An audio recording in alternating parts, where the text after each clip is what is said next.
This is Chet Holmgren, and I'm down to dunk. This is AJ Mitchell, and I'm down to dunk. This is Alex Crusoe, and I'm down to dunk. It's like baby bottle pop. Yeah. Mm-hmm. This is Adam Flagler, and I'm down to dunk. Hey, it's Isaiah Hartenstein, and I'm down to dunk. This is Kason Wallace, and I'm down to dunk. I can't spell Lucas. Hey, how do you spell Lucas? How do you spell Lucas? This is Lou Dort, and I'm down to Dort. This is Nikola Topic, and I'm down to dunk. This is Dylan Jones, and I'm down to dunk. This is Isaiah Joe, and I'm down to dunk. And there's probably like 50 to 75 BB babies. Give me like your top 3 Pokemon. Bro, I can't even name. This is Jay Will, and I'm down to dunk. Sometimes the way his brain works is it leaves a lot to be desired. This is Kenrich Williams, and I'm down to dunk. Charmander. Yeah. Charmander. Or you're more of a Charmeleon guy. Charmeleon. This is Shea Gilgeous-Alexander, and I'm down to dunk. Schlecht. You know what it means? Yeah. That means like bad. It means bad. Yeah. Yeah. That's me. Well, it was a good interview, so it wasn't bad. J-Dub, year 3, and I'm down to dunk for the 3rd time. Thank you. Welcome to Down to Dunk. I'm your host, Andrew Schlecht. We're part of the Athletic Podcast Network. Proudly part of the Athletic Podcast Network for a little while, honestly. So thankful to the Athletic for having us for a little bit more time. So shout out to the Athletic. Michele Berra is with me. Michele, the Thunder have won 15 games in a row. What happens in Vegas stays in Vegas. They beat the Celtics yesterday on a Sunday afternoon. When we looked ahead at this schedule, I thought by the time that we got to this day, to this Monday, January 6th, that things would be different. And they are not. They continue to win. They continue to have these second half surges that the opposing team just cannot handle. What do you have to say about this, Michele? This has been just a crazy stretch. Yeah, I'm going to say 2 things. One, I already said on Dream Team, but I will repeat myself here. When I was watching the game against the Knicks, I had to pause because it was too good to be like just watching in real time. I had to stop for a second, thinking hard about what this team was doing on the court because it was amazing. It's special what this team is. It's not easy to do what they are doing on the court. We should not take any of these games for granted. They are doing something that is unprecedented. They are doing it in a tough Western Conference where the median opponent is much better than what it is in the Eastern Conference. Mm-hmm. And they are yet to lose a single regular season game against the Eastern Conference. It will happen most likely over the next week. But boy, oh boy, they are doing something that is incredible.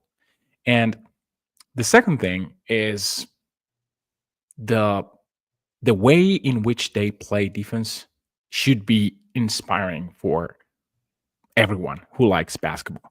Mm-hmm. It's just an avalanche of bodies, of competitiveness, physicality. I mean, this is incredible. I mean, yesterday I said, okay, the Celtics are shooting horrifically from 3. It will happen that they will make a shot or 2. It didn't, and OKC has no business winning this game. They are playing okay, but they're not generating too many turnovers. They were killed on the board. This was me in the first half, of course. They are in foul trouble, so they cannot play super duper hard.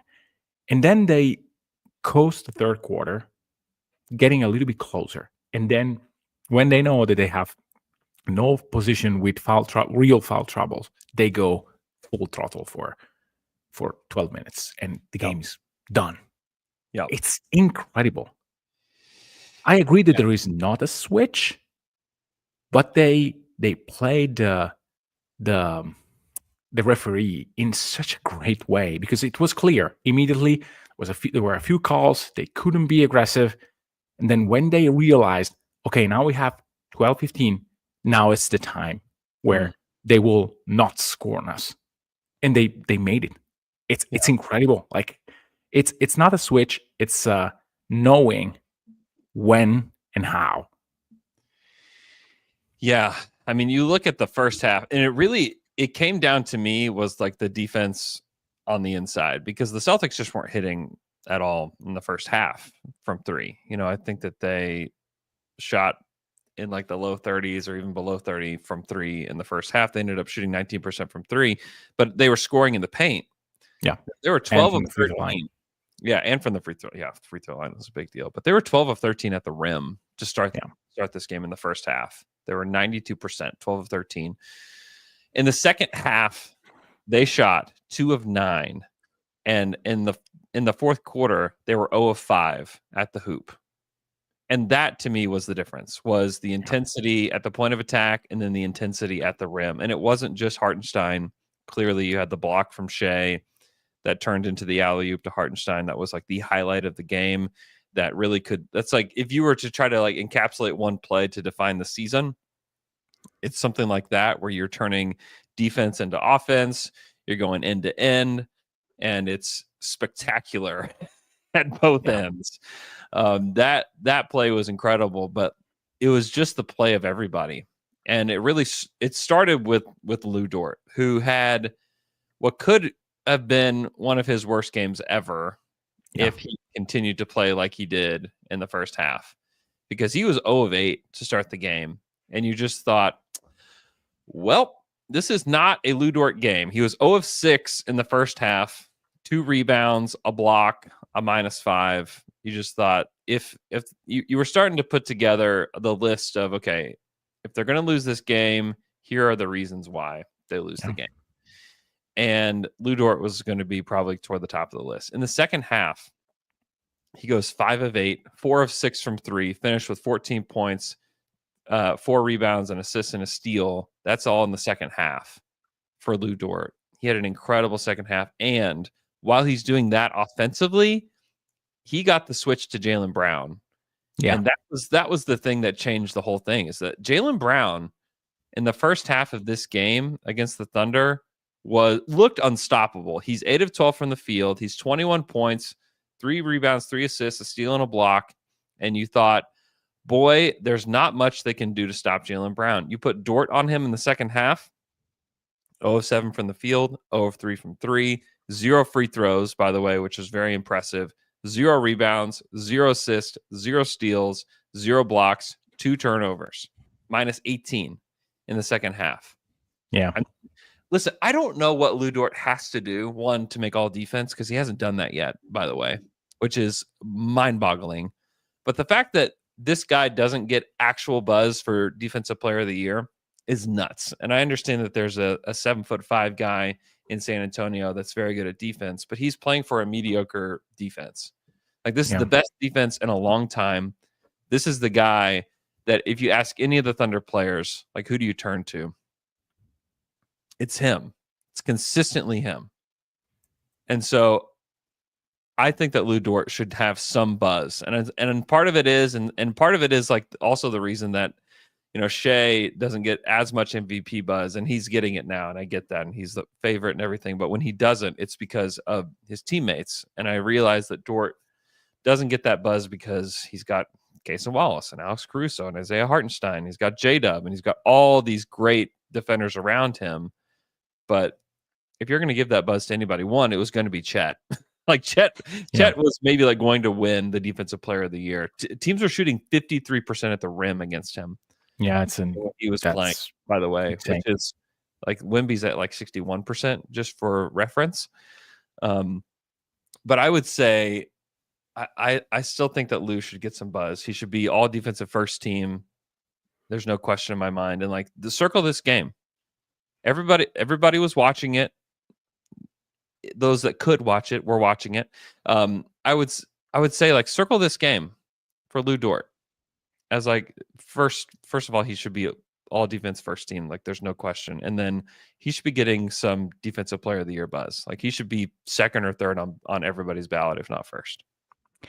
Yeah, Lou is amazing. This year is just completely on a different level in terms of defense. The fact that he can be as aggressive as he wants. It's just it's not just Cason Wallace. I mean, Dub is playing great defense. Wiggs yesterday played a few times, not all the time, but a few times, good enough defense where Lu Dort knows I can go full throttle and this will be okay. And this is actually the best I can do. I don't have to control myself to just play the last 5 minutes of the game in a clutch situation. I can be awesome. By the way, when Lu Dort is on the court, OKC has a 92.8 defensive rating. Can you guess the defensive rating of Wemby when he's on the court? 103? 106.7. Hey, listen. This is no, sorry. I made a huge mistake. This was preseason. Oh. It was too good to be true. Yeah, it's 103.9. Still better. 100. Oh, so Lu's 103 and Wemby is 106? Yeah. Hey, you want to use numbers to argue Depoy? Put that one out there, please. Yeah. Put that one out there. Twitter, Blue Sky, Instagram. Is it working? Blue Sky? I don't know, man. Probably not. I don't know. I don't know. It's who knows, man. I'm no social media expert. I don't know if it's working. I definitely have veered away from it, but it's whatever. I don't know. I'm not the person to ask. That's for sure. What else from this game? I mean, Shea is making the. I mean, I said this last week or the week before that if Shea's going to win the MVP, it's going to be in the month of January. We're at January 6th, and it's already looking pretty good. You know, they've beaten the Clippers and the Knicks back to back. They beat Boston. They beat Minnesota on New Year's Eve. They beat the kind of Grizzlies, like this crazy stretch that, you know, the streak will end of like good teams. You know, it started with Memphis, Minnesota, Clippers, Knicks, Boston. And then they have the matchup with Cleveland on Wednesday, which is going to be unbelievable. And then the Knicks again. By the way, they will lose against Cleveland because I was asked to go on a podcast in Italy, and that as always went extremely bad for OKC. So if you want to blame someone, that's the tell. Yeah. I'm going on the Chase Down pod tonight, which is like the Cleveland Cavaliers like podcast. Okay. So maybe that's another tell as well. It should be fun, but yeah, I mean, just an incredible performance by this team, and in a game where J-Dub didn't play that well. I know the Boston Celtics shot the ball poorly from three, which is like an anomaly. I mean, they had 12 points in the fourth quarter, which is the third fewest points in a quarter in franchise history. Which, when you think about the history of that franchise, it's been a long, long time. So quite impressive for the Thunder to be able to hold them to that. And some of it was variance and some of it was like the Thunder's defense was just unbelievable. They contested quite a lot. They had a lot of difficult shots. I mean, Pritchard, to be open, he had to shot from basically the logo. So did Porzingis, and those are uncontested shots. But if you look at the chart, this is not a very good distribution in terms of shots. And if a team gets one of these bad nights, you should win. And you should win by a substantial margin, which is what OKC did. While not shooting great themselves, because they didn't have like the best games in terms of percentage. And again, in the first half, Boston got a lot of calls. The free throw disparity was very high for most of the game, and then it normalized a little bit.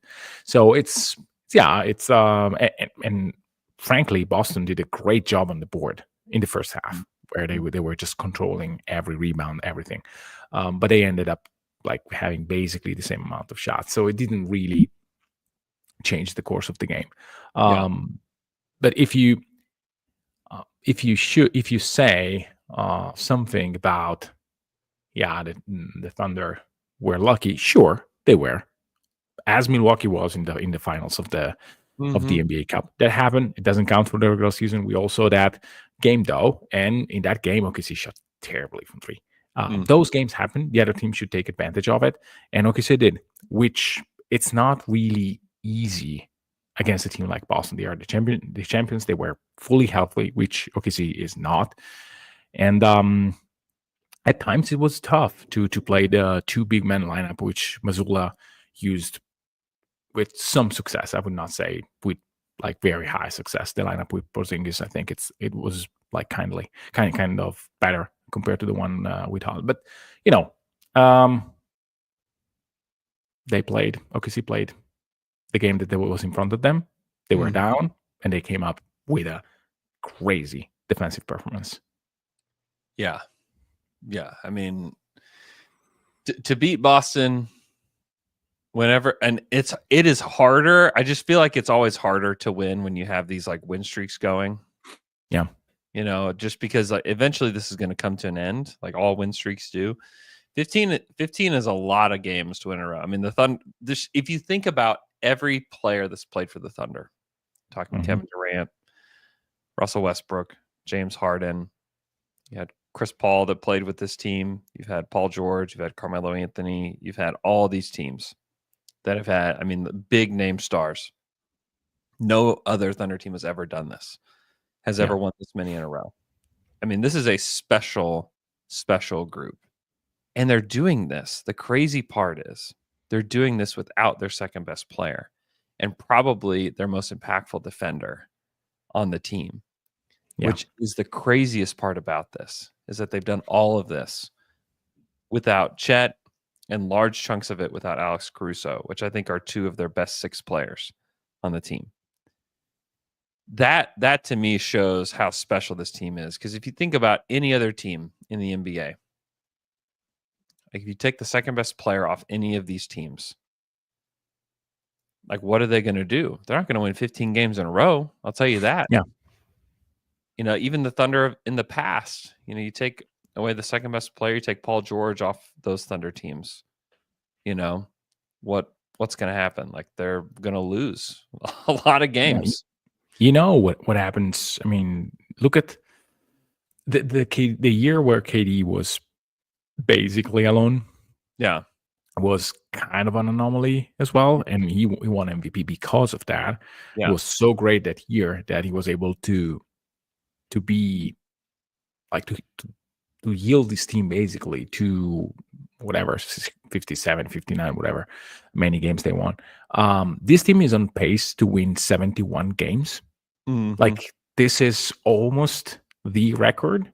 Like this is insane what they are doing without Chet Holmgren.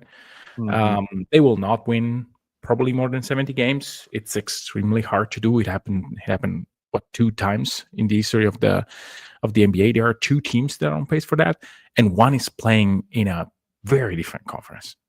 Very different. Again, very different. I mean, I can't wait to see Chet back. Not to just get more wins, only more wins. That is always handy, of course. But to just see what the team look like with him on the court. Yeah, what are they capable of? I mean, I don't even know how to think about it, because you look at this version of the team, and it doesn't feel like they're missing anything. They're even missing AJ yesterday, and there were definitely times in the first half that you thought they really miss just another guy that can set the table, but to think that there could be games later on in the season where they have, when you add back AJ and Caruso and Chet to this group, like they don't look like they're missing a whole lot, especially when Wiggins is playing like this. Certainly that helps a lot. Wiggs is on one right now, by the way. Yeah. Wiggs is really on one. He's playing so well. He was on fire. Even he was just letting it fly. It's good to watch him and playing like this. Yeah, it really is. Just really, really impressive. And I can't help but think about what this team could look like if they are completely healthy. And, you hope that they are come playoff time, because if they are, I think that they are already head and shoulders above everybody in the West as is. I think they could win the West with the squad that they have now without Chet. I think they could win the West. But when you think about what they could be, where you have 48 minutes of Chet or Hartenstein on the court, seeing what they could be together. The ceiling is extremely high, and we're talking about like really their real first crack at it. Like this is like in what will hopefully be multiple years of having this kind of team is pretty wild. So it's very exciting. The crowd over these last several games has met that level of excitement. I'll say that they have been so good. The roar of the crowd, the excitement around the city for the team is at close to an all-time high. This feels like 2012, 2013 Thunder. Like this is wild. Yeah, James Anderson in the chat says like even whenever Serge was hurt, they weren't close to the same. Yeah, that's a great point. It's a good point. And we're talking about Chet, who's like super duper Serge Ibaka, and that's who they're missing. They didn't play a lot without Serge, and it was a very complex situation to lose Serge because it was in the playoffs. Mm-hmm. But if you look at how quickly they adjusted with Hartenstein and with no Chet, I mean, the first game with Hartenstein was already a blast.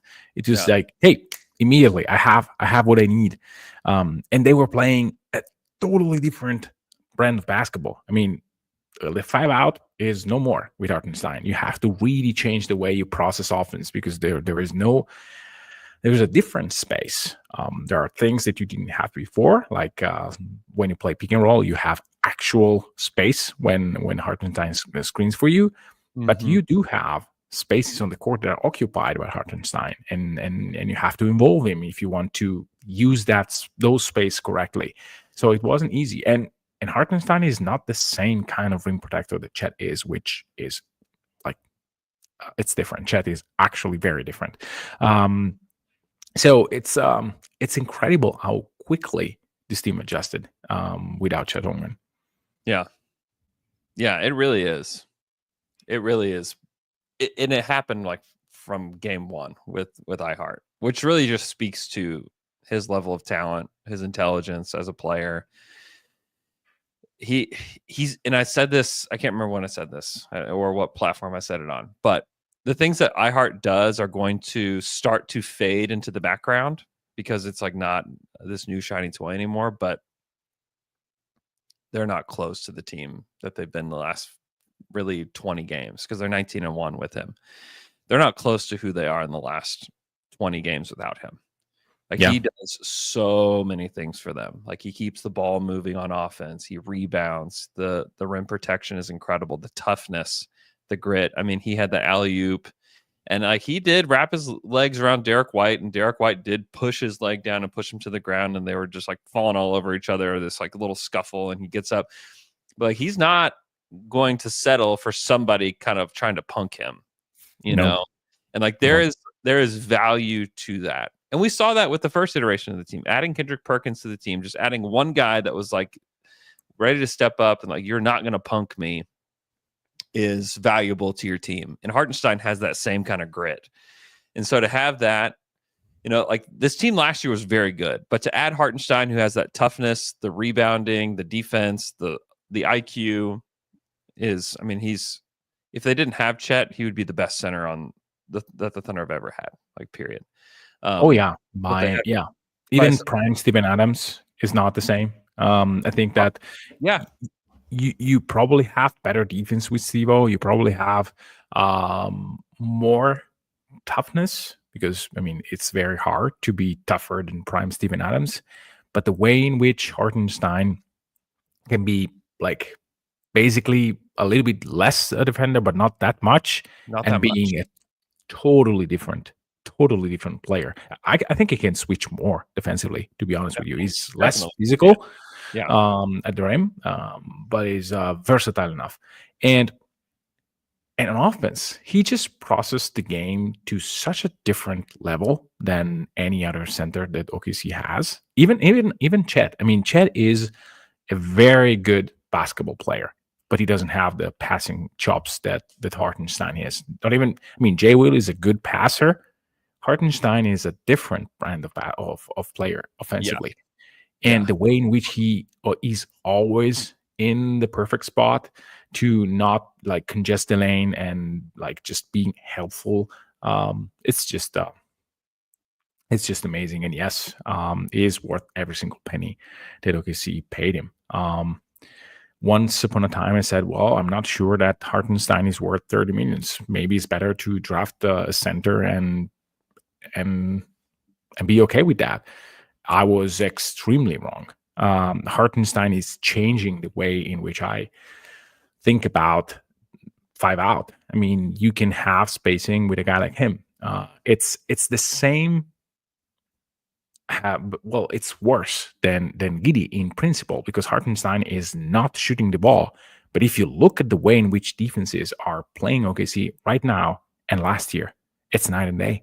They have all the space they want, because Hartenstein is a different kind of spacer. He's not a vertical spacer, but he's a guy that, again, processes the game to such a high level that, I mean, it's great. And to be honest, I can't wait to see the game on Wednesday, because I think that they will have a very, very tough matchup, because I mean, Cleveland is big. They can have at all times a very, very useful big man, if not two on the court. It's not easy to guard him Mobley. Probably it will be Dubs.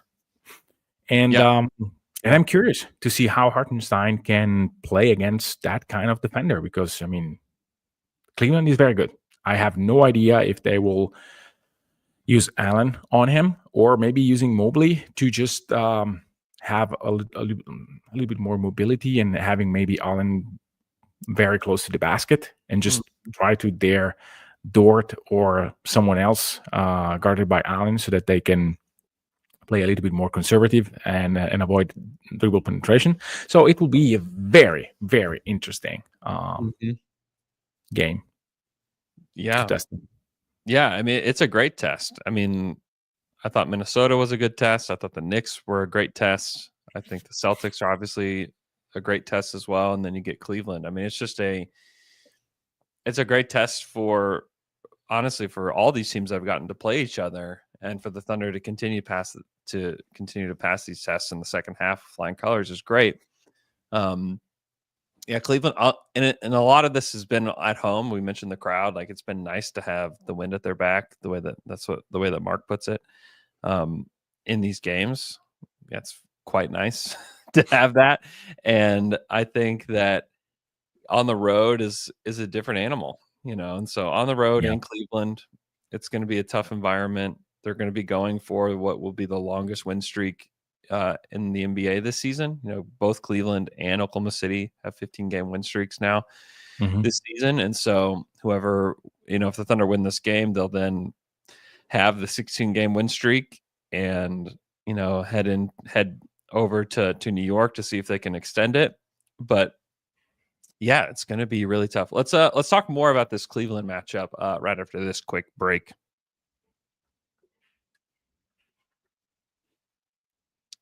And we're back after that quick break. The Cleveland Cavaliers are mostly healthy. They were without Sam Merrill. If you want to talk about Sam Merrill, Isaac Okoro as well as out, and has been out for a little bit with a shoulder injury.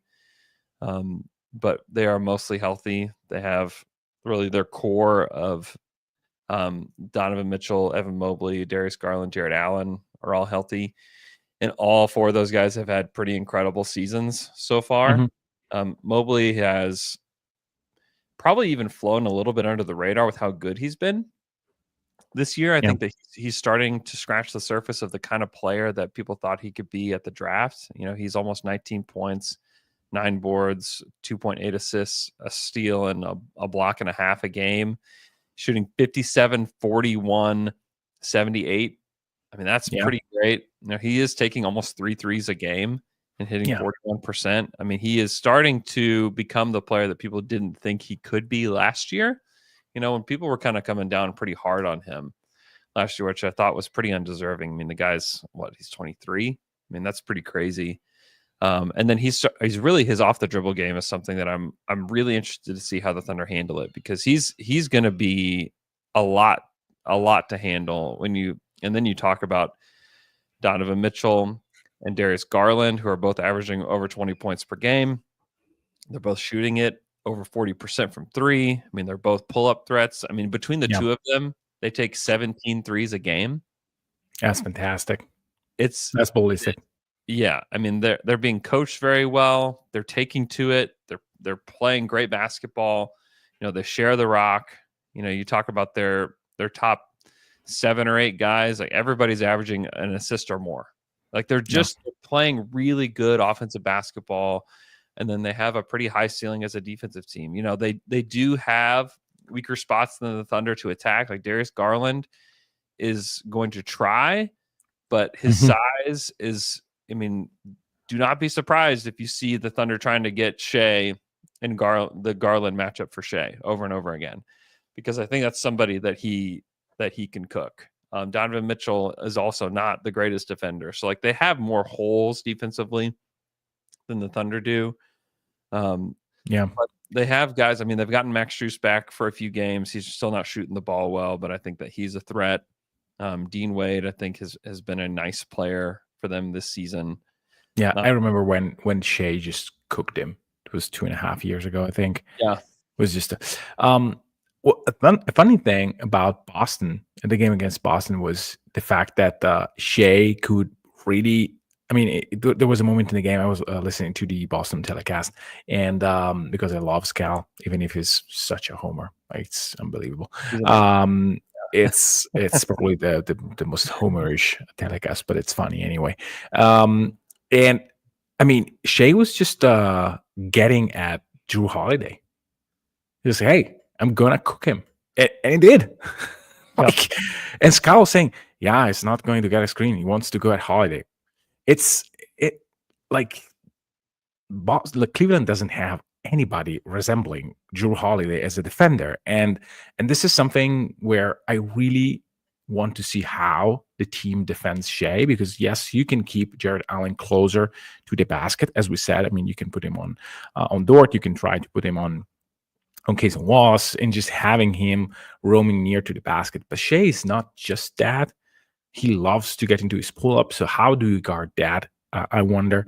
So I'm really curious to see how Cleveland plays the game defensively, and what kind of space you see Allen occupies, and where Shea finds his offense, because that is really the most interesting. And defensively, OKC will have a very tough time, because I mean, Cleveland is very good at shooting a basketball. You're having a tough time too, Kelly. Yeah. This is what's great about this stretch, is that you get to see, like, how do you handle the adversity? There was adversity against Boston yesterday. There was adversity against the Knicks. Like, how does this team handle adversity? And they have continually handled it very well. And when they get behind, they continue to play really well. And so I think the adversity in Cleveland against a team that is just red hot, I mean, a team that is as red hot as the Thunder are right now, I think is going to be quite interesting. And it's just exciting. Also to see a former tanker, Ty Jerome, who has really carved out a nice role. Tank commander. He was not a tank commander. It was actually fun that season. He was really fun. And I think it was probably Alex that almost predicted this just a few years too early about how good Ty Jerome could be. Yeah. He was bombing from anywhere Ty Jerome was. Yeah. It was actually a very fun moment for his career. I think that it kind of put his career back in a certain direction. Then he had like a few stops, not very successful. And I'm glad that he found a home in Cleveland right now, because again, he's a very good shooter. Defensively, I have my doubts. He cannot play the brand of defense that Mark Daigneault wants to play, because I mean, he's not quick enough with his feet. He was a smart player and a very good shooter. So if it's what Cleveland is doing offensively, Cleveland plays one of the best brand of offense in the regular season in the league. I mean, they are very, very fun to watch. I watched a couple of games, and it's going to be tough to keep up with them. OKC will have to be extremely sharp, because the ball travels very fast. They they have a great chemistry. Atkinson is doing a marvelous job offensively. So it's going to be a test. I don't expect to be like a brutal one-on-one game. It's more how OKC can play the passing lane, can generate turnovers out of that. And again, how they can attack the defense, which is a good defense, but not a great one. I mean, there is quite a margin between Cleveland and OKC defensively, and in reverse, of course, offensively, because they have very similar net rating. Yeah. It is a battle of two titans of the NBA. That it's not crazy to like think that this could have been the case. As at least these two being like very good teams, but I don't think anybody thought that we were going to be talking about what I believe is the best winning percentage when you combine the two teams in the history of the league. Playing each other, at 31-4 and 30-5. I mean, they're 30-5. Thunder 30-5. I mean, when Chet went down, which was like, I think we forget how early in the season it was that Chet went down. Like it's November 10th that he goes down. And you just think, okay, like if they can be top 4, by the time that we get to January the 6th, I think that you feel pretty good about it. Yeah. Not 30-5 where you're 7 games up on the Rockets. I mean, they're 7 games up. Yeah, it's insane. I mean, I thought, okay, before this stretch hits, the Thunder need to bank some of these wins, and they started to do that. And like, that's great. They won 10 in a row. I remember being excited for 10 in a row. But the fact that they've stretched this out to 15 games, that they have this 7-game lead on the Rockets is wild. The Cavs only have a 5.5 game lead on second place team in the East. They have a 7.5 game lead on the Knicks. I don't think Cleveland's losing that lead, but for the Thunder to have that in the Western Conference, and part of it is like all these teams are just kind of beating up on each other in the West. And from week to week, it's hard to tell like who is the second best team in the West. Like how would you answer that question today, Michele? Like who do you think is the second best team in the West? It's a very, very difficult question to answer. I think that there are candidates, but there is no one answer. Like if you say Dallas, I would say, okay, maybe when they are healthy, that is a good answer. If you say the Clippers with Kawhi, I say it's a bit too early to say. Memphis, full squad, it might be the best answer now. I think I agree. And I mean, I don't want to forget Houston, who's playing very well. So it's I don't think there is a correct answer. I think that if you want to push the Lakers there, it's a little bit of a stretch. I don't think that they have the same quality of the other teams that we mentioned. I don't think that Minnesota has earned. Denver, they can beat anybody in a series. Because they have still one of the top 3 players in the league right now, top 2, whatever. But I don't think that team-wise they are steady enough to be there. By the way, I was watching the stats because some of the comments in the chat say, well, these 2 teams, it's hard to parse through the stats because they blew out teams. Well, you can go to Clean the Glass, and the numbers that you see for NBA.com are actually very similar. I mean, Cleveland is a bit better on Clean the Glass. It's 123.4 points offensively, which is a lot, and 110 defensively. So almost plus 13 net rating. OKC is right there, plus 12.5, 116.2 offensively, 103.6.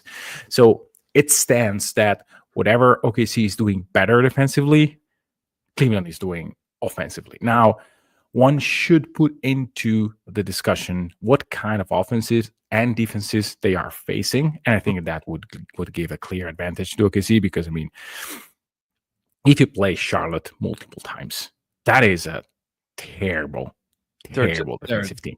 I mean, they are embarrassing defensively. Washington is horrible defensively. So it's a little bit easier to have a nice offensive record if you play the East. But it's, again, who cares about that?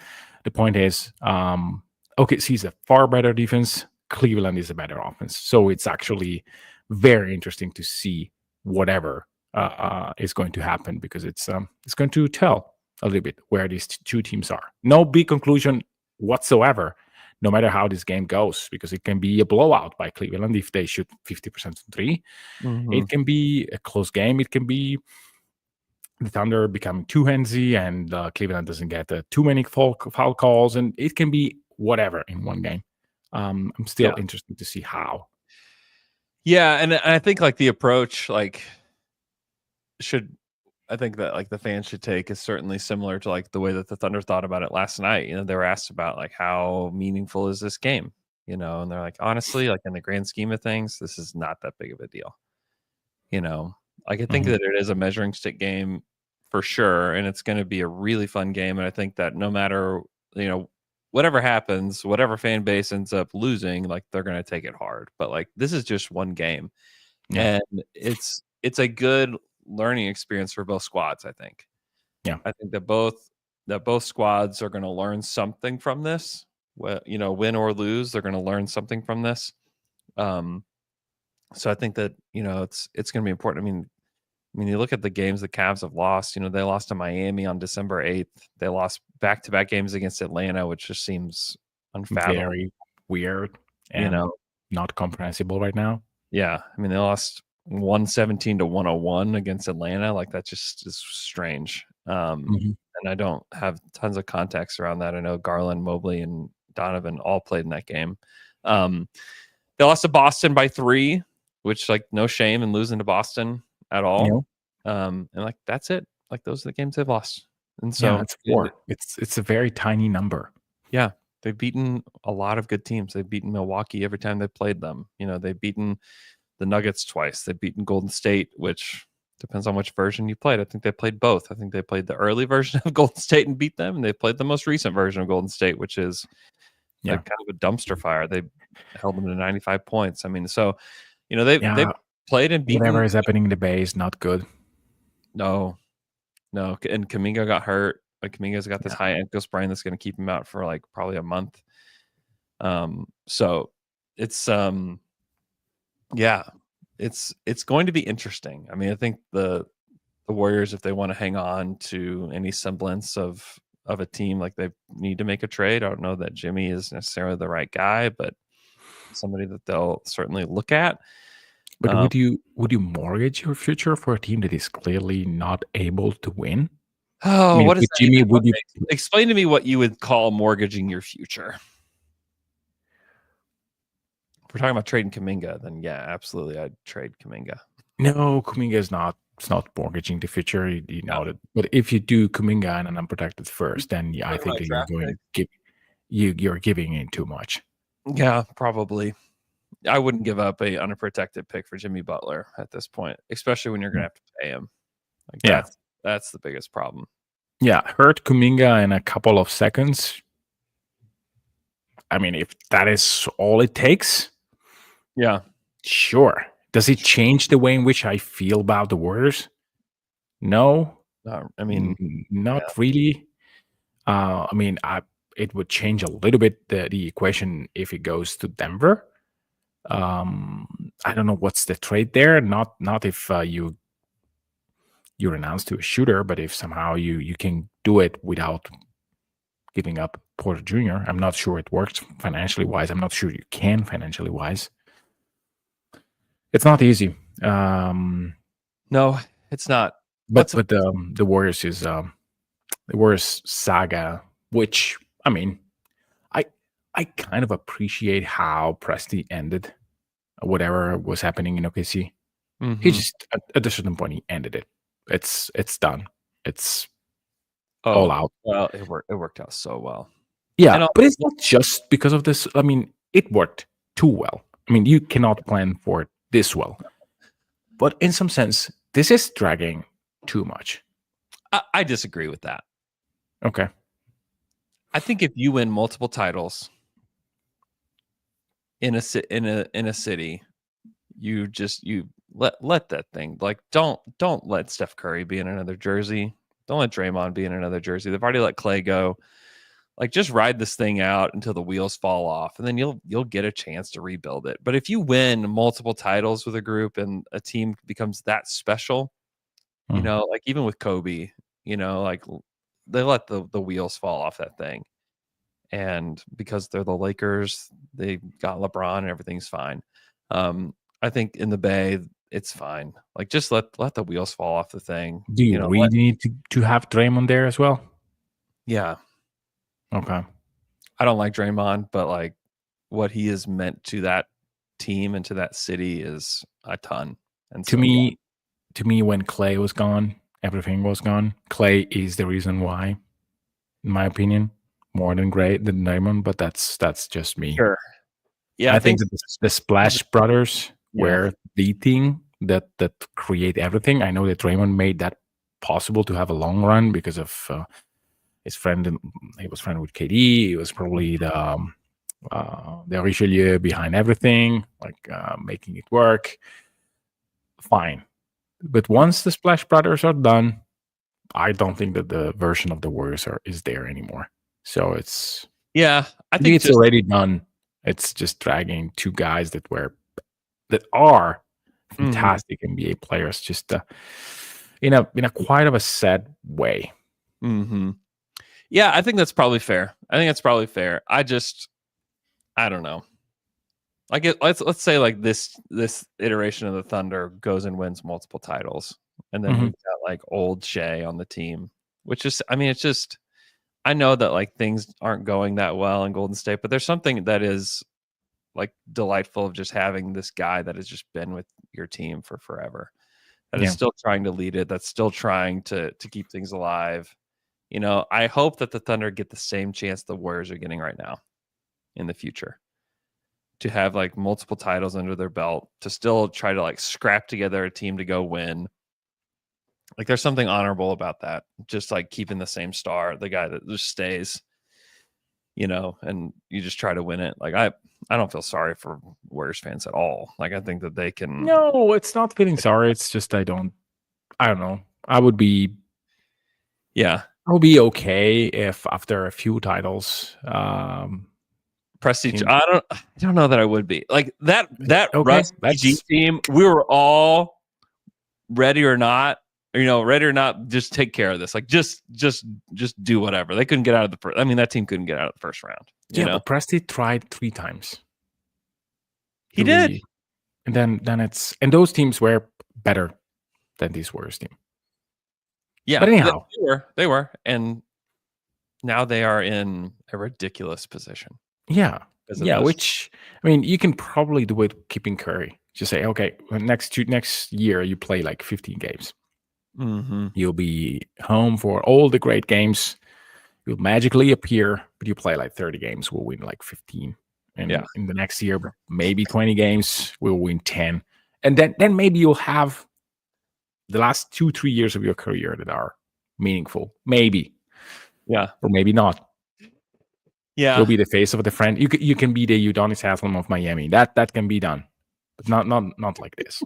I don't like what I'm. Well, the good news for the Thunder is that they have so many draft picks coming, and they could, maybe Nikola Topic is like some star or something, and like they have the iteration of Nikola Topic as their best player. Like, who knows? And they're going to have more draft picks coming. What's funny is that we all think about the first round draft picks that they have. I think they have 15 extra second round picks to play with too, that we never consider, because like that's how the Lakers got Dorian Finney-Smith, was that they gave up 3 first rounders. Like, I don't think that we ever stop to consider that like these first rounders could be used and continue to be pushed out into the future and used to actually fill in the roster with guys. And same thing could happen with these second rounders, but you can, they have traded second round picks, recently, and like they still have a ton to use, and you're not going to use all of them. And you can use these second rounders to go get role players as well, which is something that I don't think people consider a ton. They have every asset you could want at their disposal. And I still kind of take the position that, this team's on a 15-game win streak. They're number 1 in the West, the best defense and forever. And they don't even have Chet. Like, we can just say all the things that we continue to say. as to like why they don't really need a trade. Will they look for a trade? I mean, if you can count on anything, it's Sam Presti making a trade, because he always does. Like, he just always does. You look back at the history of guys that are making deals. He's always looking for ways to improve the team, whether that be through draft picks, whether that be through some salary filler some way. Like the Gordon Hayward deal was, I think they wanted to see what Gordon could do here, but I think that they wanted his salary first and foremost so that he could go get iHeart. They can do a trade like this. We discussed it with John Hamm a little bit after you left us on was it on Saturday? Yeah. Yep. It's, I mean, I expect them to look for doing something on the margin, and maybe they will surprise us. They will just do something bigger because they feel okay with that.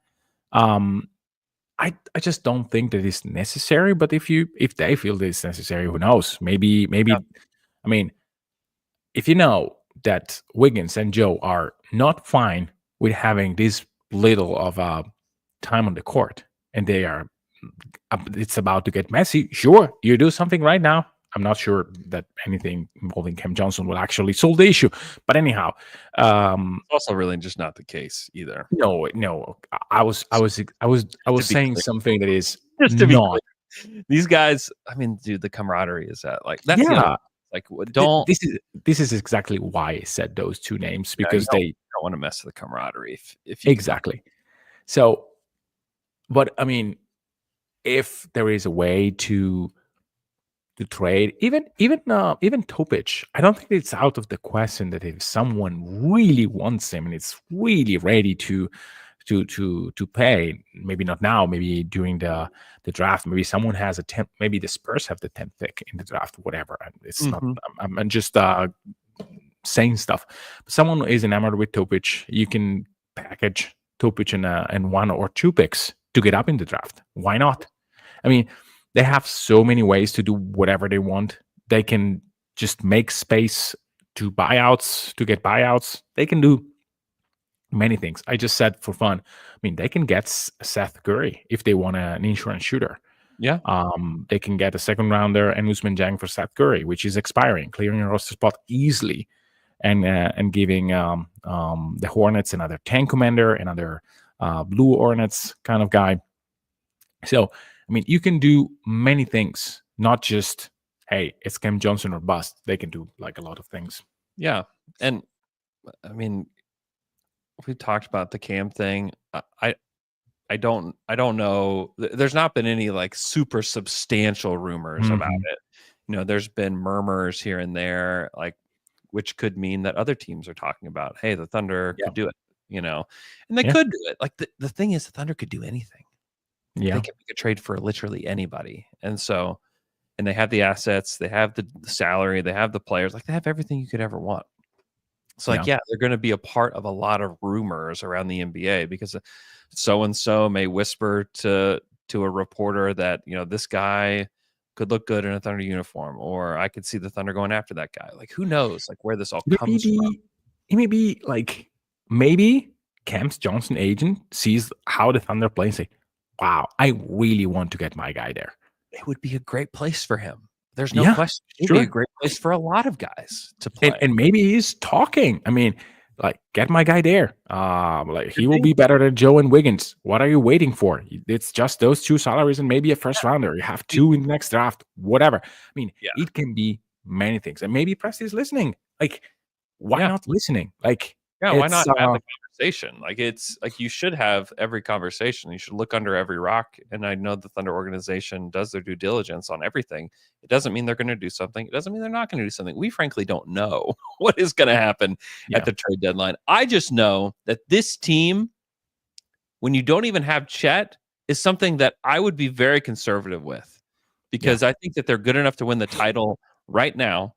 I think they have the team chemistry to win the title right now. I think they have all the elements you could ever want right now. And I just wouldn't want to mess with it. That's all. That's just my stance. That's how I feel about it. I don't have source information about what they will or won't do. I just think that this is literally the best team in the history of the Thunder. When we talk about what who they have had, that's a huge statement.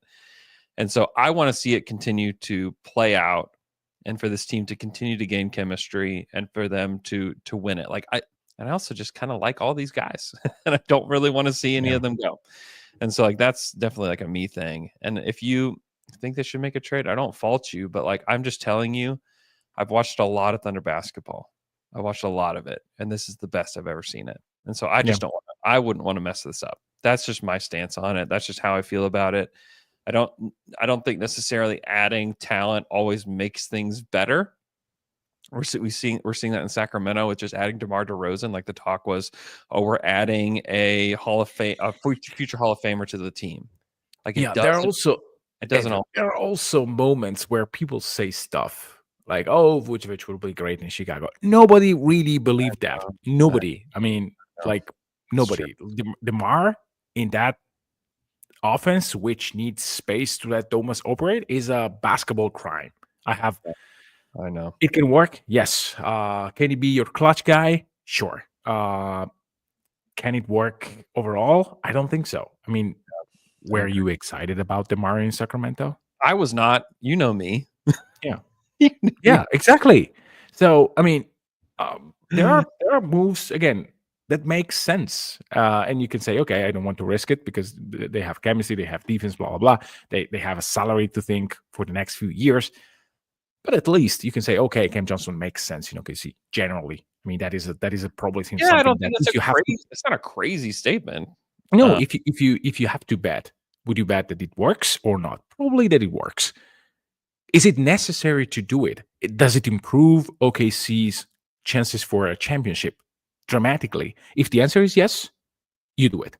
Even if for just one season, because winning this is Siri. Even one single championship, it's extremely hard. And if you think that you have a chance now, and Cam Johnson is the player that helps you arrive there now, like Toronto did with Kawhi, you do it. I'm all in for that. I just don't think that is the case. Yeah, personally. I just also, I'm glad I don't have to make the decision, because if it were me, I'd be conservative about it. That's just me. That's just how I feel about it. When you have something that is really, really good, like you don't need to mess with it. I just wouldn't mess with it. All right. We will have another show for you Wednesday. And I need to talk to Alex whether we are going to preview Cavs more, because we did some of that today, or if we need to do a pod afterwards, which is a pretty big risk there. Like who knows what happens. So we'll let you guys know what we're going to do there. Thank you guys for tuning in. We got a ton of people tuning in here on a Monday around lunchtime. So it means a lot to us that you guys are sticking with us, and the best is yet to come for the Thunder. I believe that. Not talking about even this season. I think that's true this season, but I think that's true in the coming years. So continue to stick with us here on Down to Dunk. Very much appreciate that. And we'll talk to you guys again on Wednesday.